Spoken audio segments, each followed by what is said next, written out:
pagi, selamat beraktivitas dan selamat menunaikan ibadah puasa. Alhamdulillah, pada kesempatan kali ini kami masih diberikan nikmat berupa sehat dan sempat sehingga kami dapat menyelesaikan tugas UAS logika yang diampu oleh dosen Bapak Budi. Oke, dalam video kali ini kami akan menjelaskan tentang ilmu logika yang kami pelajari selama 1 semester. Namun sebelumnya, saya ingin memperkenalkan nama-nama dari kelompok kami.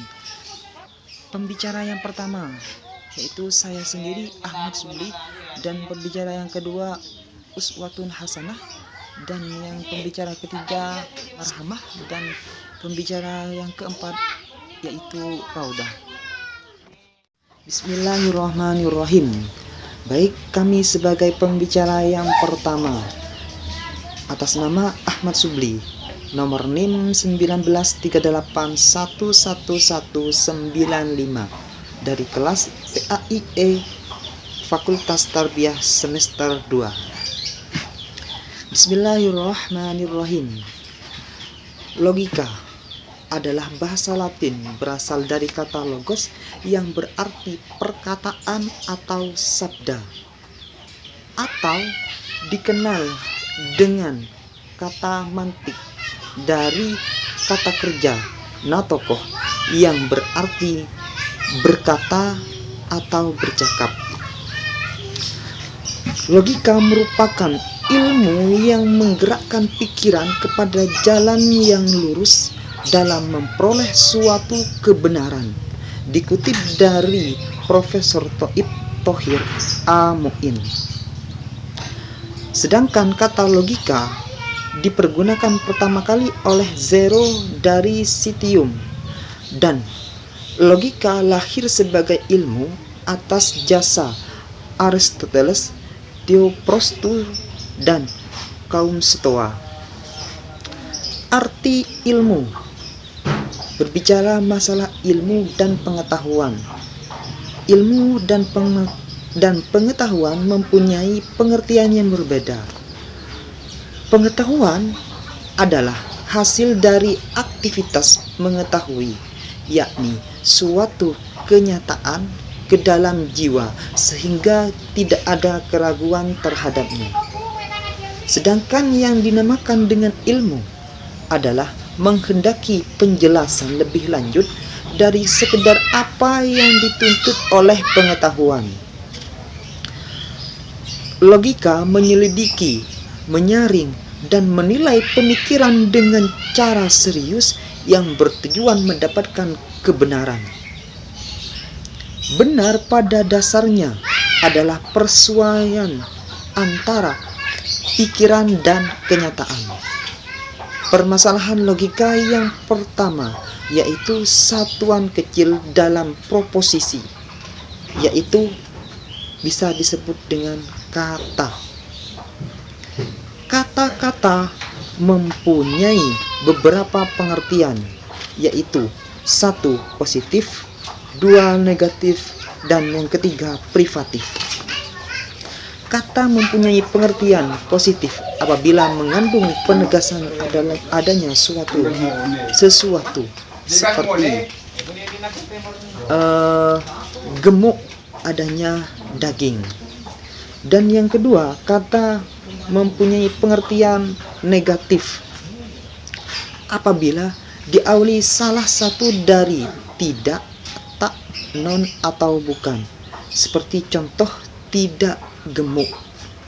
Dan yang ketiga, kata mempunyai pengertian privatif apabila mengandung makna tidak adanya sesuatu, seperti bodoh, tidak adanya ilmu.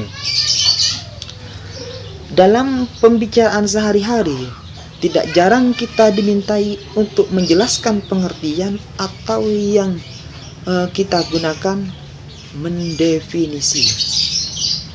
Mendefinisi adalah menyebut sekelompok karakteristik suatu kata sehingga kita dapat mengetahui pengertiannya dan dapat membedakan dengan kata yang lain yang objeknya tidak sama.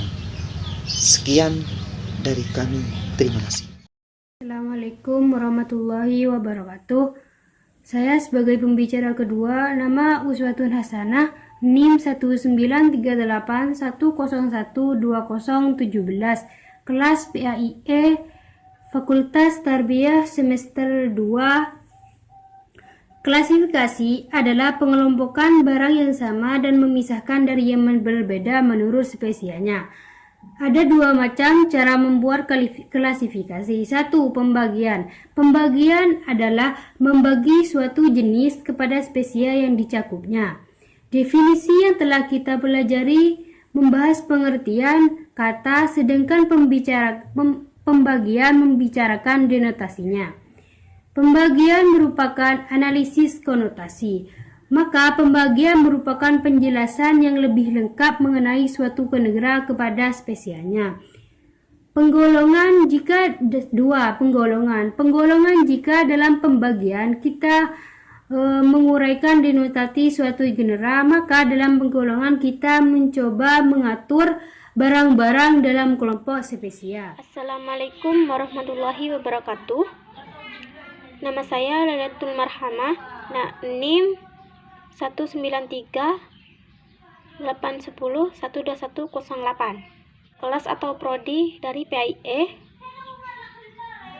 Fakultas Tarbiyah semester 2. Baik, pernyataan yang sama itu sehubungan dengan permasalahan atau semakna dengan pernyataan aslinya, tetapi berbeda dalam redaksinya. Dalam logika, proses ini tersebut dapat disimpulkan dari edukasi. Edukasi memberitahu kita bagaimana kita harus mengubah suatu proposisi kepada proposisi lain tanpa mengubah makna. Teknik dari pernyataan yang sama yaitu ada 4. 1. Konversi, observasi, kontraposisi, dan inversi. Silogisme dibedakan menjadi 4 teknik, yaitu silogisme kategorik, silogisme hipotetik, silogisme disjunktif, dan dilema. Demikian dari pembahasan saya tadi. Assalamualaikum warahmatullahi wabarakatuh. Saya Radutul Jannah, saya dari PAIE NIM 1938110121110. Silogisme di sini merupakan proses sintesis dari permasalahan yang dihubungkan dengan cara tertentu. Demi lahirnya konklusi, maka penangkal umum tempat kita berpijak harus mendapatkan proposisi yang partikuler atau singular atau premis bukada yang bernilai ketika prosedurnya valid.